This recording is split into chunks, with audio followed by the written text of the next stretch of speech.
ਇਹ ਅਸੀਂ ਦੂਜਾ ਟਰੱਕ ਲਿਆ ਜੀ ਭਾਜੀ ਕੋਲੋਂ। ਨੈਕਸਟ ਵੀ ਜੇ ਕਿਤੋਂ ਟਰੱਕ ਲੈਣਾ ਹੋਵੇ ਫਸਟ ਟਾਈਮ ਭਾਜੀ ਕੋਲ ਹੀ ਜਾਵਾਂਗਾ। ਪੰਜਾਬੀ ਆਪਣੀ ਭਾਸ਼ਾ ਦੇ ਵਿੱਚ ਗੱਲ ਕਰਦੇ ਆ। ਸਤਿ ਸ਼੍ਰੀ ਅਕਾਲ ਜੀ। ਸਤਿ ਸ਼੍ਰੀ ਅਕਾਲ ਜੀ। ਗੁਰਨਾਮ ਭਾਜੀ, ਸਭ ਤੋਂ ਪਹਿਲਾਂ ਇਹ ਦੱਸੋ ਕਿ ਬਾਇੰਗ ਦਾ ਐਕਸਪੀਰੀਅੰਸ ਕਿੱਦਾਂ ਰਿਹਾ? ਤੁਸੀਂ ਦੂਜਾ ਪੀਟਰਬਿਲਟ ਲਿਆ, ਪਹਿਲਾਂ ਤੁਸੀਂ ਲੈ ਗਏ ਹੋ।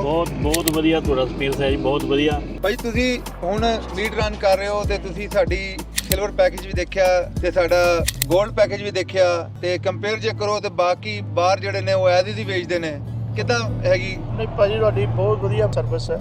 ਸਾਨੂੰ ਇਹਨਾਂ ਦੀ ਡੀਲ ਹੀ ਬਹੁਤ ਵਧੀਆ ਲੱਗੀ ਆ। ਡੀਲ ਇਹਨਾਂ ਦਾ ਬੋਲਬਾਣੀ ਬਹੁਤ ਵਧੀਆ ਹੈ ਜੀ, ਸਭ ਨਾਲ ਬੈਸਟ ਬੋਲਬਾਣੀ।